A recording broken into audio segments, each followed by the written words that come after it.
Roscrey: João, sei que não parece lógico, mas essas coisas de velocidade imensurável ser maior do que velocidade infinita faz sentido. Velocidade infinita é a velocidade máxima que um ser 3D e imensurável é quando a velocidade pode atingir dimensões espaciais superiores às 3D. Então faz sentido. Só não sei por que escolheram chamar essa velocidade de imensurável. Faria muito mais sentido chamar de velocidade além de infinita ou outra coisa. Aí é que não faz o menor sentido. Vamos lá, porque essa explicação é longa, mas ela é importante. A velocidade é um jeito da gente medir o deslocamento de determinado corpo mediante a um dado tempo. Então, velocidade é medido pela fórmula velocidade é igual a distância sobre tempo. Então, para medir a velocidade, você pega a distância que um corpo percorreu em determinado tempo e você chega numa velocidade. Vamos supor, se determinado corpo percorreu 100 metros em 1 segundo, a velocidade dele é de 100 metros por segundo, pelo menos naquele trecho. Por que adicionar dimensões faz e não faz sentido ao mesmo tempo? Porque quando você vai mensurar qualquer tipo de velocidade, principalmente de um corpo que está se movendo em algum tipo de trajetória com mais de 2 vetores, uma trajetória bivetorial, não sei nem se essa palavra existe, mas é uma trajetória vetorial retilínea, outra trajetória vetorial.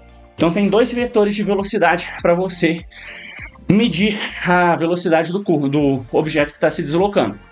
Você tem que decompor os vetores. Por exemplo, um jato acelerando. Quando o jato acelera, você concorda que ele se afasta do chão, mais ou menos em 45 graus, vamos supor, ao mesmo tempo que ele se afasta do ponto de origem. A velocidade dele de descolamento do solo é uma. Por quê? Aqui ele está com 0 distância do solo. Passou um segundo, vamos supor que ele está com 10 metros do solo. 10 metros por segundo. No segundo segundo é ótimo. No segundo segundo que você estiver medindo, ele vai estar a 20 metros do solo. Então a velocidade média de distância dele, de distanciamento dele do solo, é de 10 metros por segundo. Chutando, obviamente. Já do ponto inicial dele, na hora que ele começou a fazer essa trajetória aqui, lembra que o jato está indo assim.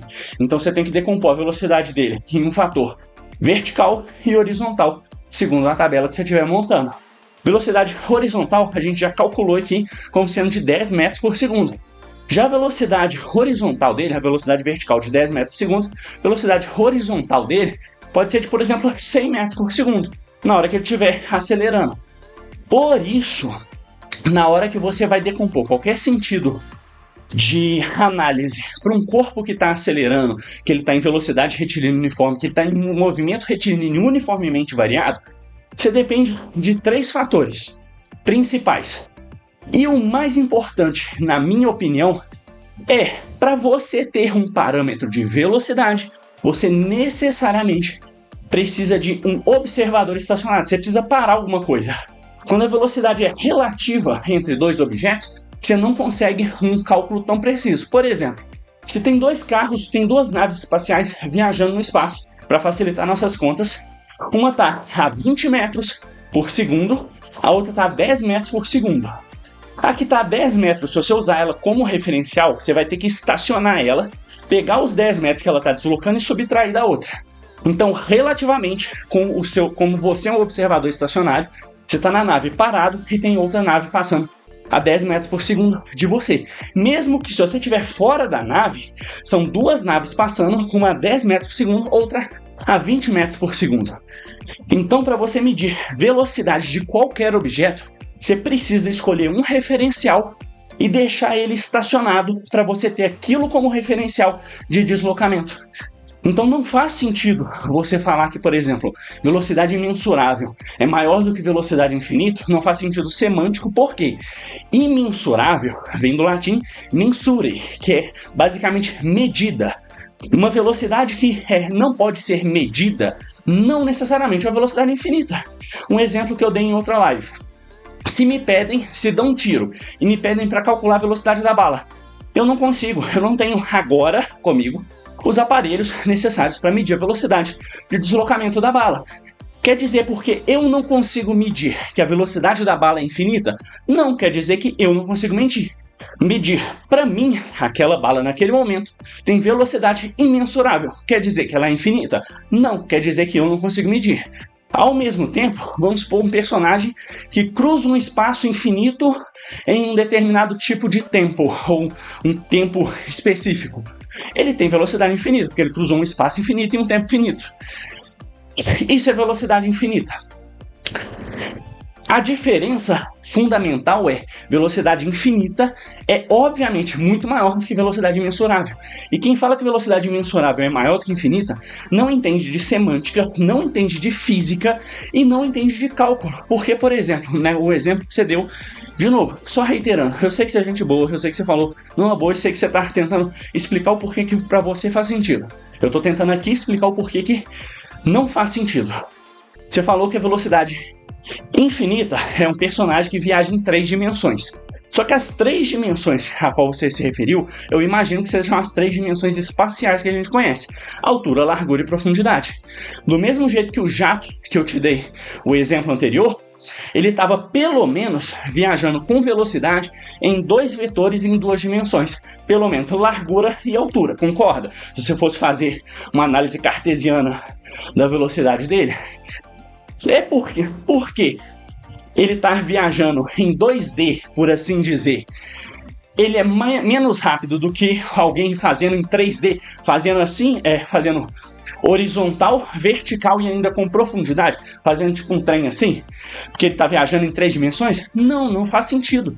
Você pode muito bem, por exemplo, ter um balão de gás quente, que ele vai subir, ele vai se deslocar, ele vai ir para frente e para trás ao mesmo tempo, e não é porque ele está se deslocando em uma dimensão a mais do que o jato, de um ponto de vista de um observador estacionário, que ele vai estar mais rápido. Então, adicionar uma dimensão na velocidade é só você decompor ali mais o vetor. Então não faz sentido você falar que um personagem que atingiu uma dimensionalidade superior, uma 4ª dimensão para a velocidade dele, ter velocidade mensurável. Porque, teoricamente, se essa 4ª dimensão, por exemplo, for espacial, porque obviamente tem que ser espacial para ele conseguir se mover por ela, se essa 4ª dimensão é espacial, você só vai ter que decompor mais um vetor para analisar a velocidade dele. Então, de novo, falar que velocidade imensurável é maior do que velocidade infinita não faz o menor sentido semântico, igual eu já te falei, não faz o menor sentido físico e nem de análise. Por quê? Imagina que a velocidade mensurável que a pessoa está falando é porque, estou chutando longe agora, é porque a 4ª dimensão que aquela pessoa está se deslocando ao atingir determinada velocidade, você não consiga ter um observador estacionário para parar ele, usar ele como ponto referencial e medir a velocidade que ele está se deslocando nessa 4ª dimensão. Dito isso, quer dizer que, de novo, o exemplo da bala, quer dizer que por que você não consegue medir que a velocidade é infinita? Não, quer dizer simplesmente que você não consegue medir. Então, eu espero que eu tenha ajudado.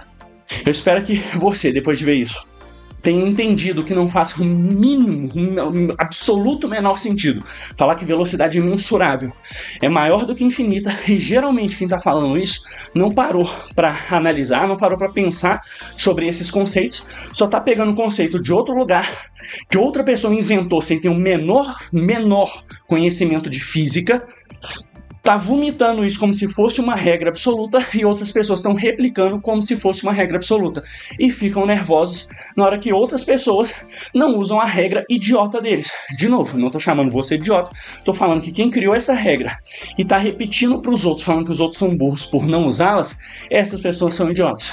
Espero que eu tenha ajudado.